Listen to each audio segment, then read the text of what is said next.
আপনারা জানেন যে 27 তারিখে যে ঘটনাটি এখানে ঘটেছে অত্যন্ত মর্মান্তক, অত্যন্ত বেদনান্তক।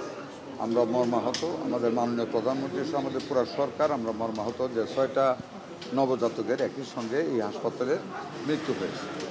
আমি সেদিন এখানে ছিলাম না, আমি আরেকটা ট্যুরে ছিলাম। আমার সম্মানিত ডিজি মহোদয়, এডিজি অ্যাডমিন, আরও আমাদের কর্মকর্তাবৃন্দ, স্বাস্থ্য মন্ত্রণালয় ওনারা এসেছিলেন। আমার সাথে কন্টিনিউয়াসলি যোগাযোগ হয়েছে, একটি ইনকোয়ারি কমিটি হয়েছে। ইনকোয়ারি কমিটি আজকে রিপোর্ট দেওয়ার কথা ছিল। আমরা সকালে তদন্ত কমিটি মিটিং করেছি। সেই মিটিংয়ে আমাদের সমস্ত কিছু এখান থেকে নেওয়া হয়েছে। তারপরও আমাদের আরেকটা জিনিস আমাদের খুব দরকার, পূর্ণাঙ্গ রূপে তদন্ত রিপোর্টটাকে দাখিল করার জন্য। আমাদের 6টি মা যাদের সন্তান মারা গিয়েছে তাদের সাথে আমাদের যোগাযোগ করা অত্যন্ত প্রয়োজনীয়। এটা পূর্ণাঙ্গ একটা প্রতিবেদন তৈরি করার লক্ষ্যে। সেই মাগুলো অনেক দূরে আছেন। আমাদের তদন্ত কমিটি সক্ষম হয়েছেন যোগাযোগ করতে। আরও 2 থেকে 3 দিন টাইম লাগবে ওনাদের প্রত্যেকের সাথে দেখা করতে। যেই কারণে ওনারা আবেদন করেছেন, আমাদেরকে সমস্ত কিছু দেখিয়েছেন ওনাদের ফাইন্ডিংস। তো ওই মাগুলির সাথে দেখা করে ওনাদের স্টেটমেন্ট নিয়ে পূর্ণাঙ্গ প্রতিবেদনটা তৈরি করে আগামী 3 তারিখে আমাদের কাছে জমা দেবেন। আমি 2-3 দিন অতিরিক্ত 3 দিনের মাথায় জমা দেবেন। এটা হলো অত্যন্ত সিনসিয়ার একটা প্রকাশ যে আমরা এটাকে আরও এনরিচ করার জন্য, যাতে কোনো ঘাটতি না থাকে প্রতিবেদনে, যাতে কেউ প্রশ্ন না তুলতে পারে, সেই কারণে মাগুলির সাথে আমরা কথা বলতে চাচ্ছি। 1 2 নম্বর হলো, আমি এখানে আসি নাই, আমি স্বাস্থ্যমন্ত্রী হিসাবে মৃত্যুর সাথে সাথে আমার আসার কথা ছিল, কিন্তু since I was out of the city আমি আরও কতগুলো হসপিটাল দেখতে আসতে পারিনি। আজকে তাই আমি এখানে আসলাম। আমি আরেকটা রিপোর্ট পেয়েছিলাম যে এইখানে একটা রুটির কারখানা আছে হসপিটালে, এটাও দেখা একটা ইচ্ছা ছিল। বাট যে জায়গাটা মারা গেছে এটা আমার আত্মসন্তুষ্টির জন্য দেখার দরকার ছিল, যাতে আমাকে আপনারা প্রশ্ন করলে যে আপনার মন্ত্রী আপনি তো আসছেন না, ওইটা থেকে আমি মুক্তি নিলাম।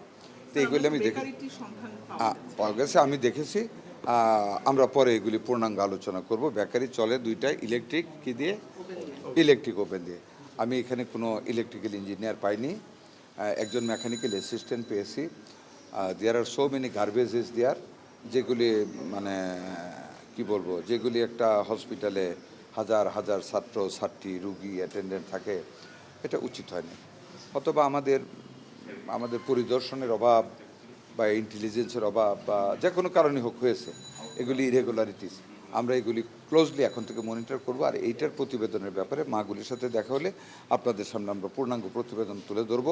আমরা এটার শেষ পর্যন্ত সুরাহা করার চেষ্টা করবো ইনশাল্লাহ। মাননীয় মন্ত্রী, ওই রুটির কারখানাটা সম্পর্কে যদি আমাদেরকে একটু ধারণা দিন। এই যে বললাম রুটির কারখানা দেখলাম, এটাই তো ধারণা। এখানে কি কার্বন মনোক্সাইড বা কার্বন ডাইঅক্সাইড লিকেজ হওয়ার কোনো একটা কানেকশন? এটা আমাদের এক্সপার্টদের যারা আসছিলেন, আমরা আরেকটু এক্সপার্ট পাঠাবো কারখানাটা দেখে এটা থেকে ওই রকম কিছু সৃষ্টি হওয়ার সম্ভাবনা আছে কিনা দেখার জন্য আমরা আরেকটু এক্সপার্ট পাঠাবো আগামীকালই।